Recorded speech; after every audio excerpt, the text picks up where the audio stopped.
Alright, welcome back everybody to the mission with Eric. This is in addition to the Merlin's level we just did. This level sucks. It is very difficult because particularly if you want to keep Urk alive, you have to basically do what I'm doing right now with either one of your horse riders, Marcus or Lowen, to pick him up because he will start heading left to fight knights, shit like that. We don't want that. This is also unfortunate. There are guys that happen to get behind us in this, which bad. Whoever got you into this situation did a very bad job because you got pincered between two different armies. I know this army to the right does not reinforce, and I'm pretty sure does not move unless you're in their range. But not ideal either, because I want to basically use my axe users to take care of the lancers. Also because we got brigands coming down out of the mountain. We kind of have to move our butts, i.e. horse rider butt, down to go rescue Priscilla. Now there is an alternative here. I don't like the alternative. The alternative is that you put a guy like Marcus and have him lure in the brigands and kill them before they're able to deal damage to you. The reason I don't like that is because you can also lure in other units, like Eric and his horse riding unit, and I don't want big fat Marcus to eat all my experience. So as painstaking as this may be, for whatever reason, I also want to visit here, even though he's only going to give me a sword, which is not super important. But again, I'd rather have, I don't know. Again, you could easily just fucking stuff Marcus right in front of the door to the village. Just let him eat the brigands as they try to come and take the village, but I don't know if their mapping would take that into consideration or not. In fact, they can't get around Marcus to get to the village, so they may just avoid him entirely. This line here is kind of not super dangerous. The mercenaries can easily be taken out using Oswald. The archers can be a little bit more dangerous depending on what units you bring in here. And the spear units in the back are completely useless. But because there's so many of them, and they much like brigands, to throw themselves at you to die, yeah, 3 or 4 of those run into Ellawood, he's dead. Because Ellawood would more than likely double them. So what we're looking to do is this, which is ideally is to kill off the 2 mercenaries. And then once the mercenaries are killed, to take out the archers, because I'm pretty sure the rest of the guys should fall in pretty quick succession.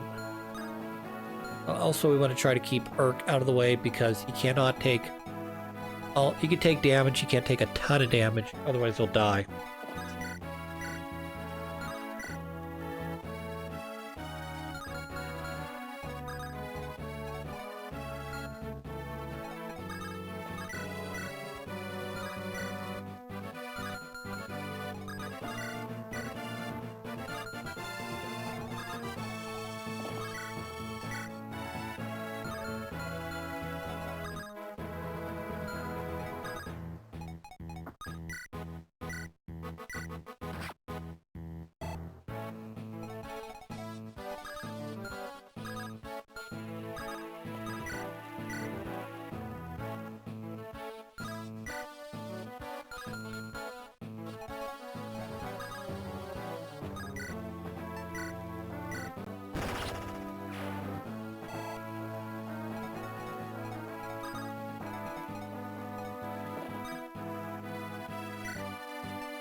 So we're doing pretty good right now.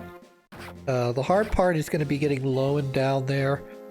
I kind of don't want to divert any of my units away from what they're doing right now. So Bartray and Dorcas is protecting against the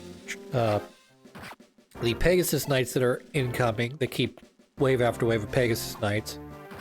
Obviously, I'm trying to keep Urk alive, though. I'm pretty sure he might have died there if he had gotten hit.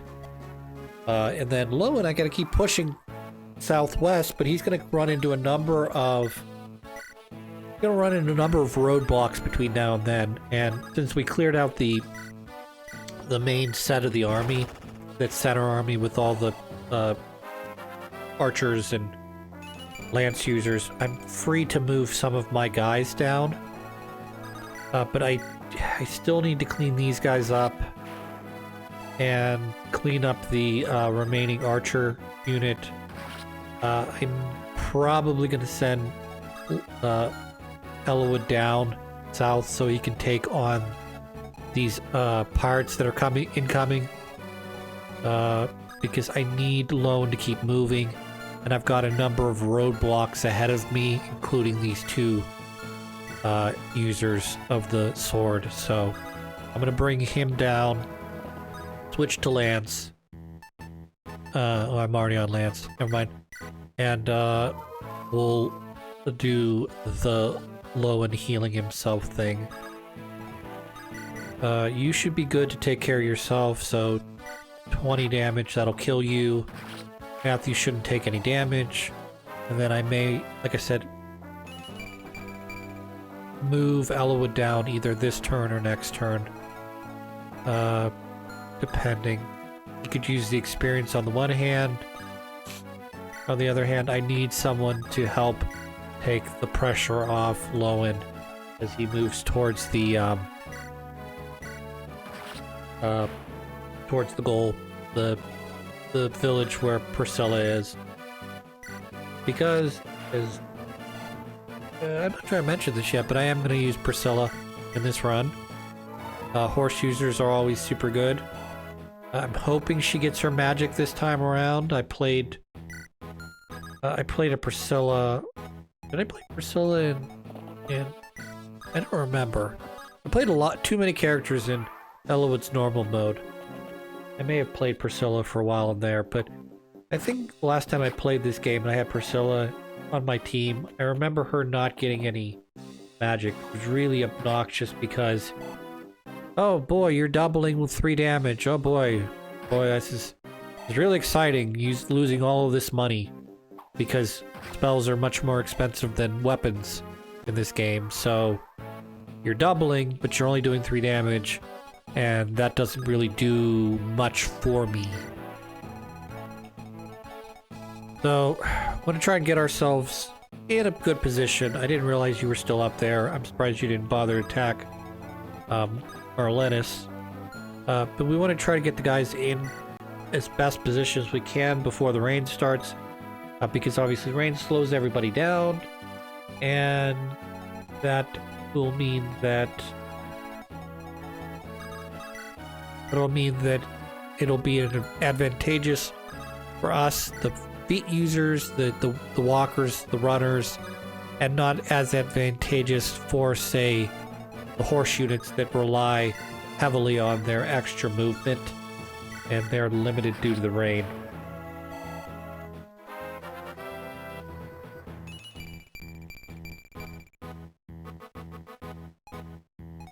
So, in other unrelated news, Bourbon Quest 2025 continues. I've made a small collection of easy to find, relatively cheap bourbons, which has actually, believe it or not, been a positive, even though I've been spending a decent chunk of change on on the bottles, because, you know, say you buy 10 bottles of booze at, say, $20 to $30 a pop, yeah, you're looking at $200 to $300 there, so you get what I'm saying. But I'm not exactly buying top shelf stuff, and I'm not exactly buying bottom shelf stuff either. But it is helping me between the different distilleries, the different brands, to get a better idea of you know, taste palette, you know. Because what you taste in a they'll be similar. Let's put it that way. It'll be similar if you're tasting a bourbon. It's going to be somewhat similar. If you're tasting, say, a 100 proof Wild Turkey versus a 100 proof Old Forester, you know, you pick up a lot of the same similar notes, I guess I should say. Usually vanilla. I get a lot of vanilla in these. Some caramel. A little bit of you definitely taste some of the charred barreling in some of these, depending on how long they've been in their barrel. The proof as well tends to pull out a lot of the flavors. So like a lower proof, like an 80 proof something, I tend to anyways get less of the barrel flavors, the vanilla flavors. And it tends to be a lot more, I don't want to say chemical-y, but which is usually what I get whenever I drink. Vodkas tend to be a very, I guess I shouldn't generalize, because I've not had a lot of vodkas to really tell the difference between them, but I often refer to vodka as being the ideal mixer because it tastes like nail polish. Not that I haven't had a couple of these fucking bourbons that haven't tasted sort of like too much chemicals. The original Jim Beam was not good. I don't know why. I did not like the Jim Beam bourbon. I thought it was okay for the price that you were paying for it, but it was for a few dollars more you can get a what is it, 9-year, or I think it's a 9-year, or is it a 6-year? You can get a similar version from the same company, Jim Beam, but it's aged slightly longer, and I liked it way more. For the amount of money I spent, it was like, okay, you're going to spend $5 or $10 extra, and you're going to get a superior product. Why not? Of course,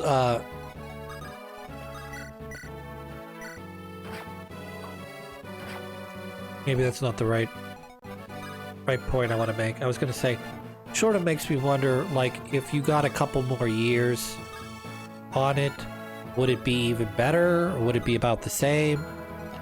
But I think I'm getting things confused in my brain now between two different distilleries that have similar names.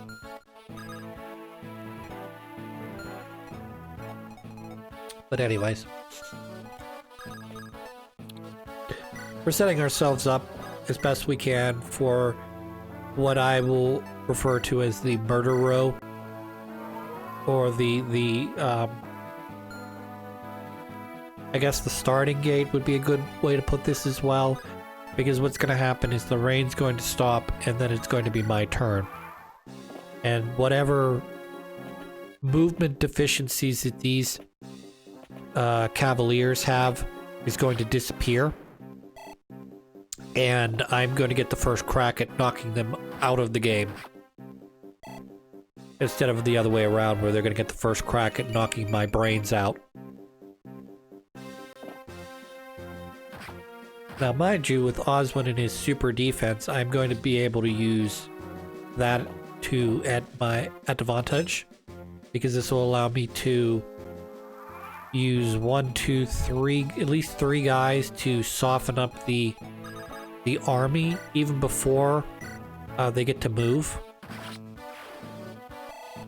I've got just enough movement or enough time to get low and in place, so I should, provided the rain doesn't stop at the end of my turn, I'll be in a good position to take out So yeah, we are going to be using a little bit of Marcus here because I want these guys all dead. I don't need surprises where 3 Cavaliers or 4 Cavaliers suddenly gang up on me. It's not great, but we're gonna move. Yeah, I'm gonna move Urk down this way because when Guy moves up, I'm sorry, when Eric moves up, he should only move 1 to 2 spaces, which will basically put him at the mercy of either attacking Lowen, which would be, in terms of his horse killer, would be advantageous, but would not be advantageous for life. Be sort of like, I'm going to hit you for 15 damage, and you're going to hit me for 20, or you're going to hit me for 35. So yeah. So eventually I'm also going to figure out what it is about this exact spot where I insist on recording. It always fills my nostrils up. Yeah, he went after Guy, which crit. Lovely. Can the other guy get to me? That's right, he can't, because he can only move 2 spaces because of his rating. You jackass. So you're going to fall to Marcus, who surprisingly did not double. Very surprising. All right, Marcus, you can now go off and do your own thing. Lowen, I'm gonna see how much damage you do. So 8 times 2 is 16. So we'll just stand here and let you attack first. See if you can actually do the damage, and then I kind of don't want to use his Vulnerary. Is sort of the point I'm trying to make here. Yep. So let's finish these guys off. First things first, Eric, you're dead. Or Urk, or however you pronounce its name. You're dead. I'm gonna eat up all that experience. Yum, yum, yum. I'm gonna probably move Marcus out of the way, because he does not need to eat any more experience. Oswin, however, you can do some damage there. Double tink. Great. Marcus, get the fuck out. Because we're moving in Hector, the man whose name is Hector.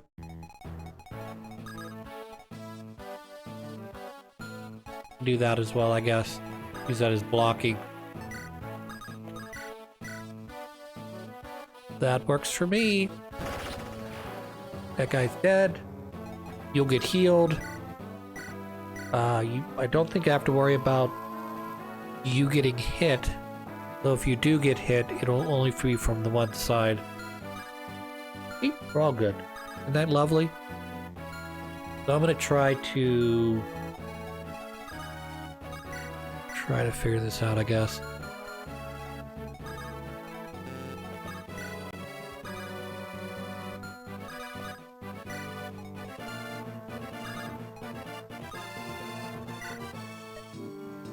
One armory, please.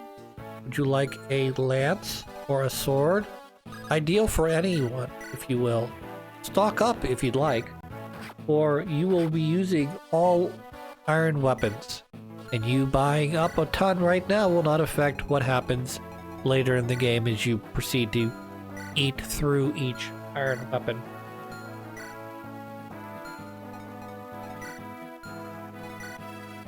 I have to wonder about return on investment, though.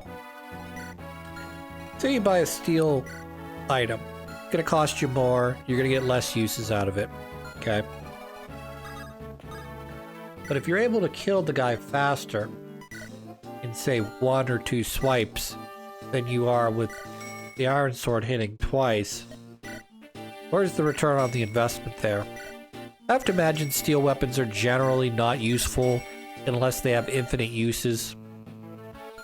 But nevertheless, I suppose there's probably also some situations where they would make sense to use steel over iron, particularly when they have the constitution to wield them the same, so they're not getting any sort of speed or strength deficiencies. Nice. The killing edge broke. You know what else broke? My life. Or my heart. My heart broke for you. Also, we're about to just sort of finish this off here in about a turn or two. Plus or minus. Ooh, bar tray. Taking a crit. That would have been a dead bar tray in regular Fire Emblem where crits triple. That would have been a sad Chris. That would have been very sad.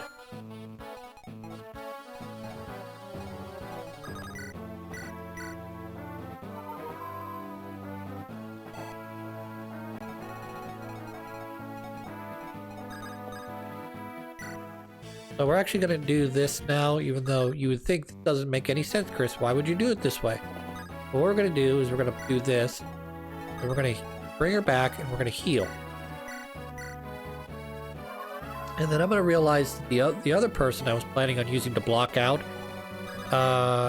is not able to kill and or get around the pirate that he thought he was going to kill on this turn. So regardless of where I put Elowood, whether I put him here, yeah, I have to wait. I have to hope he crits, which he didn't. If he crits, I'm all good. If he misses the crit, now I'm putting Priscilla in impossible danger to die. Also, I didn't realize I had Marcus there. Otherwise, I really could have plugged the hole, couldn't I have? You idiot. God, I'm playing poorly, aren't I? Bring Marcus down to where the one place is. Plug the hole with Elowood on the other side. You're good. I didn't see that. I didn't see Marcus. I didn't think about Marcus, I guess what I should say. Good. So the pirate's going to take a swipe at Priscilla. She survives by not taking any damage. Always positive. Not sure if she would have been able to tank that or not. Don't really care either at this point, because both the brigand and the pirate are now dead. Where I've got three guys, all very hungry. Very hungry for murder. You're hungry for murder? You're very hungry for murder. And I've also got a healer around, so if you happen to take damage, oh well, that's not a big deal. We're going to bring you down, because I want to trade off a healing stave to you so that you're no longer using mend, or I at least have the option not to use mend.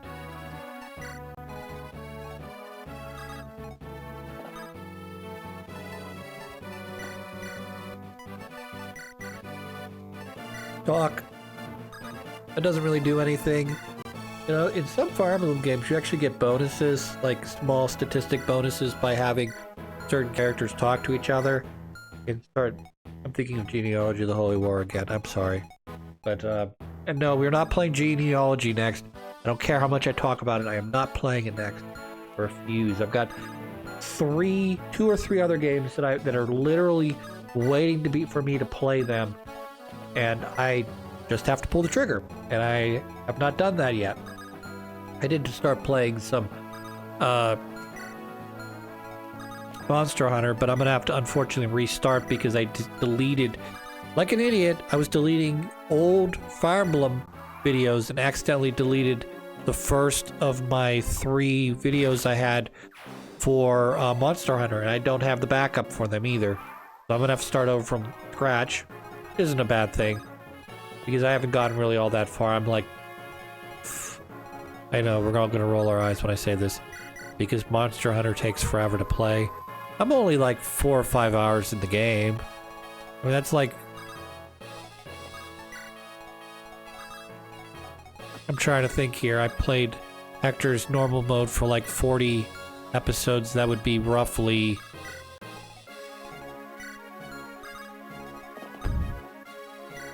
10 to 12 hours.